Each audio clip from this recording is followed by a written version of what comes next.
Good afternoon, Facebook friends. My name is Pastor Ojimba Alex. You're watching Gospelfaith Television, and today's topic is going to be slavery. Slavery is something that happened, it's an event that took place over 400 years ago when the white Europeans came over to Africa, and they took African brothers and sisters away from their continent, and they brought them over to Europe to do a project, to do a job, to work in the plantations. But when I think of slavery, I think to myself how the Europeans must have told the Africans, who are my brothers and sisters, that we're going to take your brothers and sisters away and we're going to bring them back to the African continent. And it's been 400 years now. Our African brothers and sisters haven't even come back to the continent. Some of them have been lost for 400 years. Some of them, they end up speaking English. Some of them, they end up speaking French. Some of them, they end up speaking all kinds of European languages. Some of them, they end up speaking Spanish, Portuguese, whatever. But where it all started from was Africa. And I want to let you know, I want to let you understand that if the white Europeans didn't come over to Africa, the slavery wasn't going to take place in the first place. We would have all been together as one unit in Africa. But slavery must have happened for whatever reason. It was a white European agenda. So I will say that America and Europe is so beautiful today because of the hard labor of the slaves. And here, I've written something. I took my time out to draw this, and it says slavery. Can you see that? It says slavery. I spelled it myself, and I wrote it myself, and I took time out to write slavery. Now, slavery is an event that took place. It's not the black Africans that slaved the white Europeans. So in case you might be in school and you don't understand, it's the white Europeans that went over to Africa, the continent, and took black people and turned them into slaves. But I want to say that Europe is so beautiful today. America is so beautiful today, and that's down to the hard labor of those slaves. The slaves really and truly, the slaves, they worked in the plantation, which everybody knows. But I want to say that the slaves were actually overworked in the plantation. The slaves were overworked in the plantation. Look at that. That's the slaves with the chains around their necks, carrying the drums on their heads, and just the African way. Their legs are in chains, and they're working in the plantation. I can see some palm trees there. Even the birds are flying across their heads, looking at them. They were actually suffering. They were suffering. They were working in the plantation. The slaves, the black African slaves, my brothers and sisters, they were overworked in the plantation. Now, I want to say that the slaves, they are great as well, because all that overwork they were doing in the plantation, it was unpaid labor. Today, when you're working in England, or when you're working in America, when you're working in Europe, they say, what's your national insurance number? And they tax you from there, but at least you get a wage. The slaves didn't have no national insurance number. The slaves were working day in, day out for unpaid labor, using their physical strength, digging the ground, cutting the trees, physical labor for unpaid labor. And I want you to understand that the black African slaves shouldn't be looked upon as slaves or slave descendants. Within the American society, and within the Portuguese society, within the European society, within the English society, those slaves and those slave descendants, because of what they achieved over the years, they should be seen as the elite in the hierarchy. You got the upper class, you got the middle class, you got the working class, but the elite is the highest. And those slaves, because of what they went through and because of what they achieved, they should be seen as the elite. That is my definition of the slaves, because of their hard works and their achievements. Now, the slave descendants need to be honored today because of their contributions to the Western world. The slave descendants in America today, they shouldn't be looked upon as slaves. They should be honored because of their contributions to the Western world. The Western world is what it is today because of the contributions of the slaves from 400 years ago. So the slaves from 400 years ago, they are the pioneers of the success of Europe and America. All right, it's their physical slaves, it's their physical strength that they poured into the society. And I want you to understand that these slaves should be proud of themselves because of their labor as well. You shouldn't be looking at yourself like a slave descendant, and saying, no, I don't go there, I'm ashamed, no, I don't want them to see me, and I'm hiding. No, as a slave or a slave descendant, because of your achievements, and because of the achievements of your forefathers, you should be walking with your head high, and pop out your chest. You should pop out your chest. You say, yes, my forefathers were slaves, but without my forefathers, Europe wouldn't be as beautiful as it is today. America wouldn't be as beautiful as it is today. So as a slave or a slave descendant, you pump out your chest, raise your head high in pride. That's what I want you to do. The slaves, actually, they should be knighted for what they achieved. I think the slaves should be knighted. Look, that's the word there. Can you see it? A knight. A knight is like a king or a queen or an archbishop, like a great title within the society. Those slaves, because of what they achieved, they should be knighted. They should be looked upon in society as knights. People should look at them in awe and say, these people, they achieved so much. It's the black African slaves that made the American dream a reality.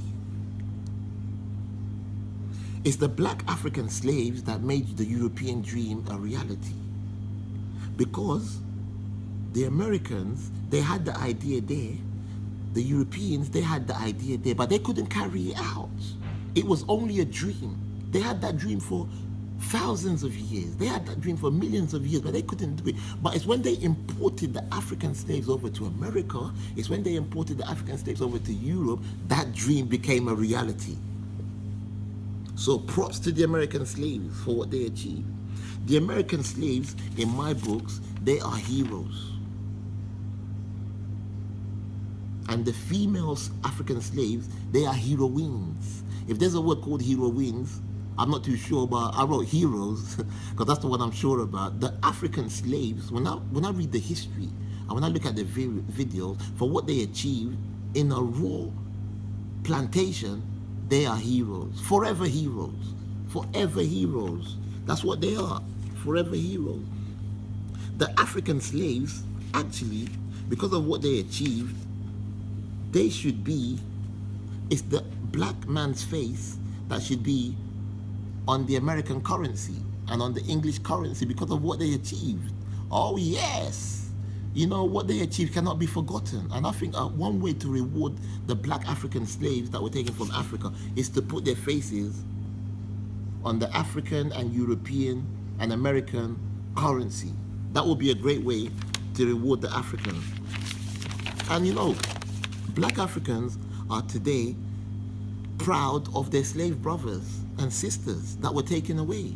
So if you go to Africa today, I don't know, maybe you go to Ghana, maybe you go to Ethiopia, maybe you go to South Africa, they are proud of what their slave brothers and sisters that were taken away achieved. Because when you look at America today, or when you look at Europe today, the way it's been built, the energy, the initial energy that has been contributed toward that success came from the black slaves. So when the black Africans back home, when they remember what their slave brothers and sisters contributed towards the success of America and Europe, we can only be proud of them. Yeah, because in the beginning, God made us all together as one black people. So the slaves, they contributed so much physical and mental strength also. There's a man in the Bible who goes by the name of Joseph. And Joseph was the son of, is it Jacob? Yeah, I think Joseph was the son of Jacob. Yeah, he was the son of Jacob. And his brother sold him into slavery. But the point I'm trying to make here is after they sold him into slavery and he was away in Egypt for so long, when his brothers saw him again as the slave that he was, they were proud of him because he became a king. Joseph didn't remain as a king. When his brothers saw him again, they were proud of him. And I'm here to say to you that the black Africans back home, when we see our African slave descendants, we are proud of them also. Because what God has put together, no man can break it. If you go to Europe today, you go to America today, you got tourists pouring in. They're looking at buildings, they're looking at the road. They're in awe of the Western world. But thanks to the hard works of the labor of the slaves as well. America is looking so beautiful today. England is looking so beautiful today. Europe is looking so beautiful today. Tourists pouring from all over the world and they come and look. But what about the hard works of the slaves? Thanks to the hard works of the slaves, thanks to the initial, original hard work of the black slaves, the African slaves should be remembered forever for their good works and their unpaid labor. I think the Africans, black Africans that were taken into slavery, they should be put in the Hall of Fame. Yes, if you go to America today, Tupac Shakur, he's in the Hall of Fame. I think Elvis Presley is in the Hall of Fame. Michael Jackson is in the Hall of Fame. So many great artists made it into the Hall of Fame, but I think the black African slaves from 400 years ago that were taken to Africa, that done all the work in the plantation, they should be the ones in the Hall of Fame. The Hall of Fame don't mean nothing without the slaves inside there. That's my point. The black Africans that were taken away into slavery should be put into the Hall of Fame in America and in Europe. The black African slaves are the most important part of American history. The black African slaves are the most important part of European history. You can't talk about American history without talking about the slaves. You want to talk about the presidents from before? You want to talk about how the presidents have been transformed and they got to this point? No. American history cannot be, what's the word? Consulted without the ethics of the black African slave. Because I say it in different words, without the black African slaves, America and Europe will still be a plantation today. All right. So American history, the black American slaves are the most important part of American history. There should be a public holiday all around the world. I think there should be a public holiday because of what the black African slaves, they really achieved. There should be a public holiday all around the world. The black American slaves were put into slavery in the first place because they were a very special people. They were a very strong people. They were mentally clued up. They were mentally aware. And that's why when the slave masters, when they went to China, they couldn't take the people. When they went to India, they couldn't take the people. When they went to North Africa, which is a part of Africa, they couldn't take the people. But when they came in contact with the black Africans, the indigenes of Africa, they found out that these people are a very special kind of people, because the energy alone can't do the job. You need the energy and the awareness. You need the energy and the qualifications. You need the energy and the smartness. And when the slave masters came over and they interacted with the black Africans in the African continent, they said, these are the people we need. So the black African slaves were a very special kind of people, and that's why they went into slavery in the first place. Nobody else could do that job as good as a black person. I think the slave descendants today, they should have their own national anthem around the world. The black African slaves should have their own national anthem around the world. There's this song that was sung by an African artist called Lucky Dube. So I'm not a great singer, but I'm going to sing this song. It goes like this. I am a slave, ooh. I am a slave, ooh. I am a slave from the peak of slave. Sometimes I cry, ooh.